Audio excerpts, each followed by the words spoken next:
दोस्तों आदाब। उम्मीद है आप सब एक अच्छा और भरपूर दिन गुजार रहे होंगे। मैं हूं आतिफ तौकीर। हम जिस दुनिया में रहते हैं वहाँ इल्म का एक बहुत बड़ा माखज़ हमारा माहौल है। तमाम तर तजरिबात खुद करने की बजाय अपने आस-पास की दुनिया पर निगाह रखने और उससे सीखने का रास्ता बहुत सी मुश्किल और दुश्वार सूरतों से बचा लेता है। पाकिस्तान के हवाले से तो बात होती ही रहती है। ताहम मैं कोशिश करूँगा कि साथ-साथ बैनुल-अक़वामी हालात पर निगाह रखते हुए, दुनिया पर निगाह रखते हुए आपसे कुछ मुशाहिदात शेयर करूँ। यूँ सीखने की भी कोशिश की जाए। गुज़िश्ता रोज़ तुर्क सदर रजब तय्यब एर्दोआन ने कहा कि मुल्क में कुछ रोज़ बाद होने वाले लोकल बॉडीज़ इंतख़ाबात उनके आखिरी इंतख़ाबात होंगे। यानी इसका मतलब ये है कि वो आइंदा सदारती इंतख़ाबात में उम्मीदवार नहीं होंगे ग़ालिबन।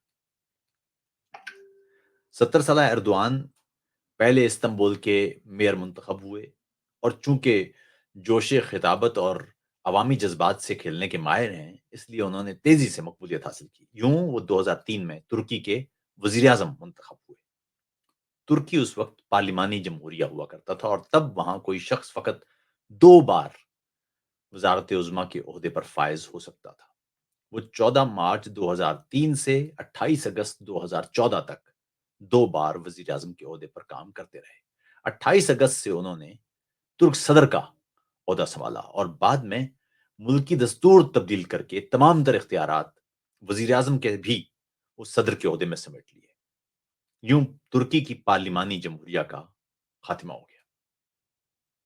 ताहम जब भी ताकत किसी एक ओहदे में सिमट आती है तो उसका हतमी नतीजा एक आमिराना तर्ज हुकूमत की सूरत में निकलता है। इसका मतलब यह है कि अगर कोई शख्स चेक्स एंड बैलेंस से बाहर निकल जाए तो क्या कुछ हो सकता है। अगर आप ये तय कर लें आप बहुत अच्छे इंसान हो, लेकिन अगर आप ये तय कर लें कि आपको रोकने वाला कोई नहीं है या आप किसी को जवाबदेह नहीं है, तो फिर मुमकिन है, बल्कि ज्यादा मुमकिन है कि आप उसका फायदा उठाएंगे।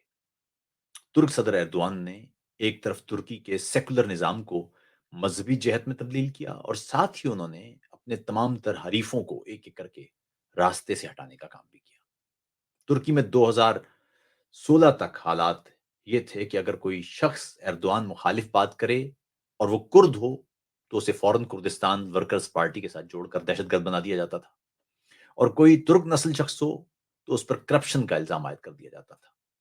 सन 2016 की नाकाम फौजी बगावत के बाद एर्दोआन के हाथ एक और आला आन लगा और वो था बगावत की कोशिश।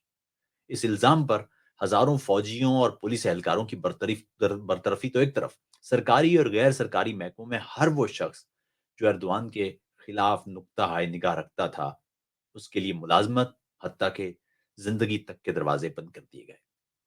अवामी सतह पर एर्दोआन पर तनकीद जिस कदर ज्यादा की गई, किसी शख्स को उतने ही बड़े इम्तिहान से गुजरना पड़ा और गुजरना पड़ रहा है। मुल्क के कई अहम अखबारात इस इल्जाम के तहत बंद कर दिए गए कि वो बगावत के हामी हैं और कई सहाफ़ी इसलिए कैद में डाल दिए गए कि उन्होंने असल में की एर्दोआन पर तनकीद थी, लेकिन उन पर इल्ज़ाम था कि उन्होंने बगावत का साथ दे दिया। यानी अगर आप एर्दोआन की सियासत के खिलाफ हैं, तो ज़रूरी है कि आप फौजी बगावत के हक में हों। ये जुमले आपको शायद सुने-सुने लग रहे हों।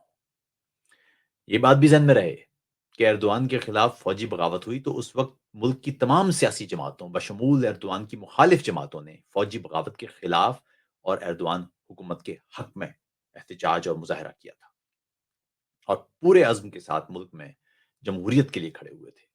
मगर उसके बावजूद अपोजिशन के लिए अपोजिशन की जगह खत्म कर दी गई। इस वक्त तुर्की वो मुल्क है जहां सहाफियों की सबसे बड़ी तादाद जेलों में बंद है, जबकि अमली तौर पर एर्दोआन पर तनकीद बहुत मुश्किल है। हालिया सदारती इंतखाबात में एर्दोआन का मुकाबला करने वाले गो के नेशनलिस्ट थे, ताहम इसके बावजूद हकीकी सियासी मुकाबले के लिए कोई जगह नहीं थी। यानी अमली तौर पर आप एर्दोआन के खिलाफ मैदान में उतर नहीं सकते। उसी तरह दस्तूरी तब्दीली के जरिए मुल्क की अदलिया, मीडिया और दीगर इदारे भी एक तरह से सदर के मातहत काम कर रहे हैं। अब एर्दोआन खुद तो जा रहे हैं, मगर वो अपने पीछे एक ऐसा ओहदा छोड़कर जा रहे हैं जो इक़्तिदार और इख्तियार की तमाम तर ताकत का मंबा है। अब एक लम्हे को ये सोचिए कि एर्दोआन से भी ज़्यादा आमिराना सोच का शख्स अगर उस ओहदे पर बैठ गया तो क्या होगा? یعنی عملی طور پر اور بظاہر جمہوری انداز سے عوامی رائے کے مطابق ملک کو آمریت کے دہانے پر لا کھڑا کیا گیا ہے، جہاں نہ تنقید کی گنجائش ہے، نہ سوال کی جگہ ہے، نہ عدالتی خوف ہے، نہ دستوری قدغن ہے، اور نہ پارلیمان یا سینٹ سے مواخذے کا ڈر۔ اس لیے ضروری ہے کہ جمہوریت کی روح کو سمجھیں۔ جمہوریت عوامی رائے کا نام ضرور ہے، مگر صرف عوامی رائے کا نام نہیں ہے۔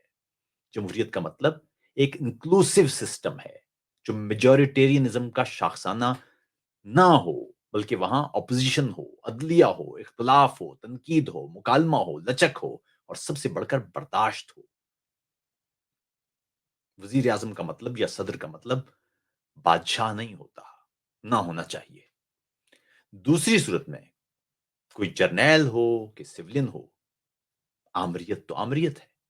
اس کا مطلب ہے کہ ترکی میں اب دوبارہ جمہوریت کی ایک طویل جدوجہد وہاں کی سول سوسائٹی کو لڑنا ہوگا۔